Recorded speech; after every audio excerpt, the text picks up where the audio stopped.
약국에 오시는 분들이 비타민 상담하다가 꼭 이런 말씀을 덧붙이세요. 약사님, 저 다 좋은데요. 밤에 야식 먹고 나면 단 게 너무 땡겨서 못 참겠어요. 저 의지박약이죠? 아니요. 그거 의지력 문제 아닙니다. 뇌에 있는 중독 버튼이 눌린 거예요. 9년 동안 환자분들 만나면서 느낀 건데 이걸 모르면 평생 자기 자신만 탓하게 되더라고요.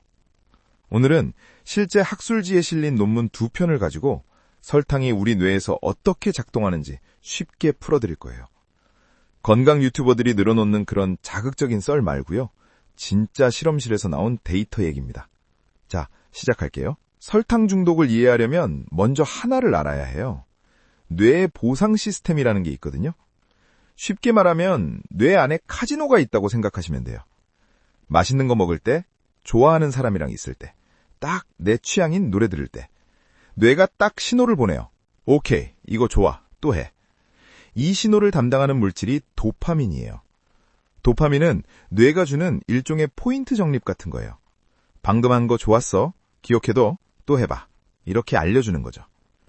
그런데 여기서 중요한 얘기가 나와요.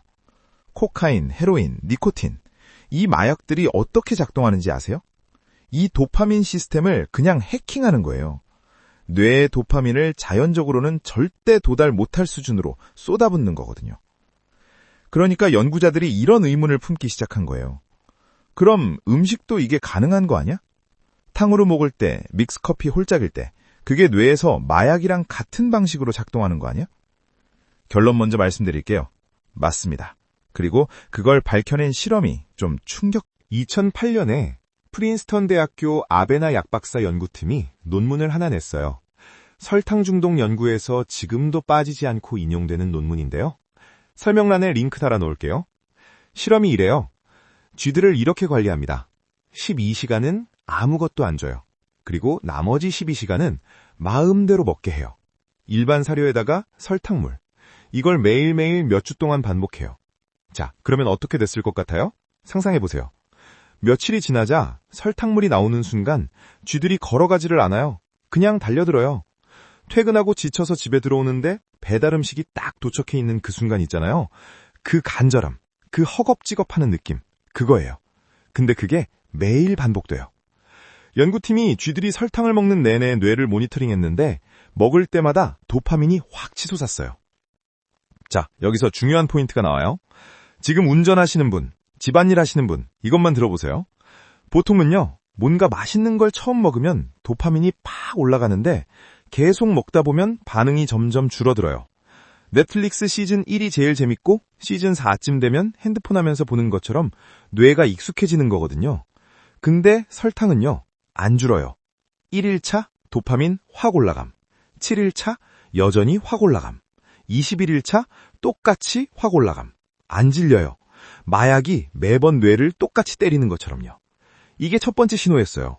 설탕이 이 실험에서 음식이 아니라 약물처럼 작동하고 있다는. 자, 이제 좀 불편한 얘기 해야 할 것 같아요. 연구팀이 설탕을 갑자기 끊어버립니다. 그냥 딱. 쥐들이 무너졌어요. 불안 증상이 나타나고 우울 증상이 나타나고 이빨을 덜덜 떨고 앞발을 부들부들 떨고 머리를 흔들어요. 이게 어디서 본 증상이냐면요. 헤로인, 모르핀 금단 증상이랑 그냥 똑같습니다. 그 다음에 연구팀이 날트렉손이라는 약을 투여해요.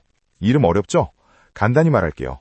응급실에서 마약 중독 환자가 실려왔을 때 살리려고 쓰는 약이에요.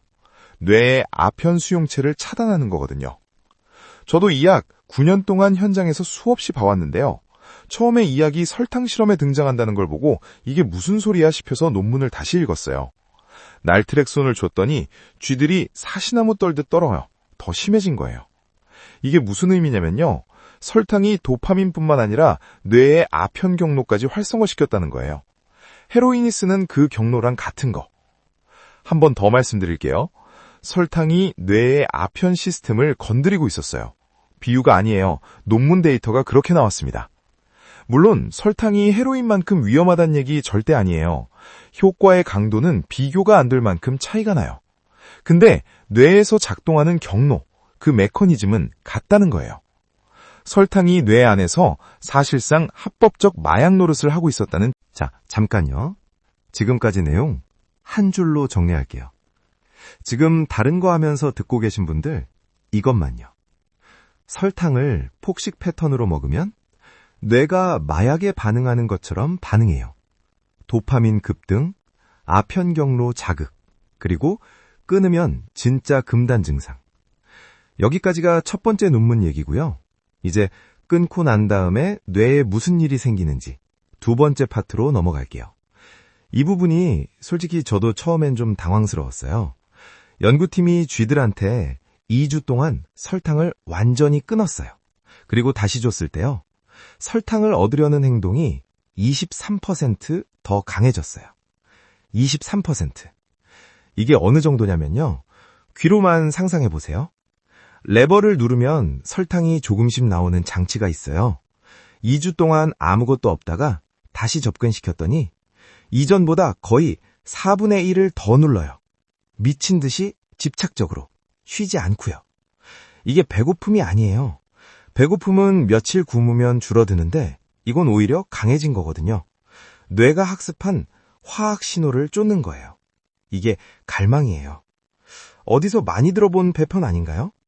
다이어트 한 달 열심히 했는데 탕후루 하나 먹는 순간 그날 저녁 배달앱 열려있고 냉장고문 3번 열었어요.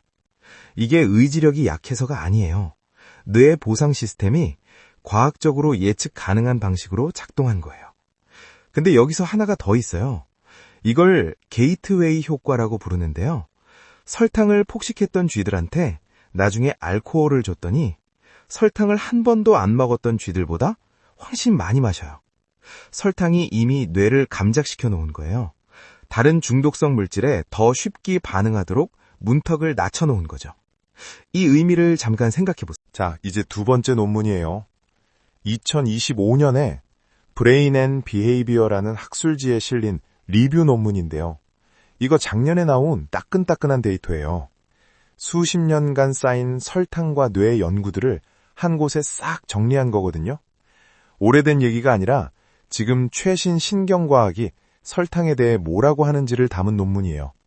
결론이 뭐냐면요.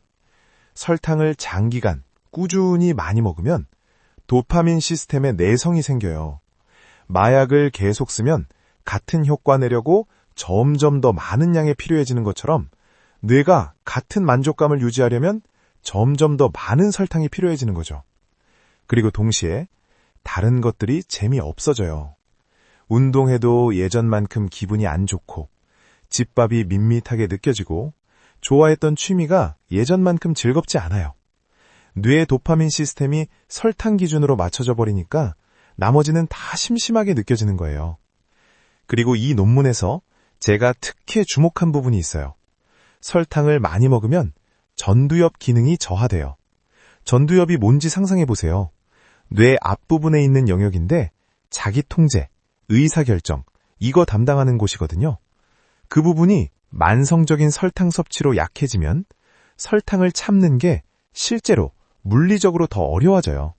의지력이 약한 게 아니라 참는 데 써야 하는 뇌 영역 자체가 손상되는 거예요. 이 말이 얼마나 중요한지 아시겠어요? 설탕을 많이 먹을수록 설탕을 참기가 더 어려워지는 구조인 거예요. 자, 약사로서 실용적인 얘기 들을게요. 4가지입니다. 첫 번째, 자책 그만하세요. 진심으로요. 약국에서 약사님, 저는 왜 이렇게 의지력이 없을까요? 이렇게 물어보시는 분들한테 제가 항상 드리는 말씀인데요. 설탕을 줄이려고 계속 노력해도 실패한다면 그게 성격 문제가 아니에요.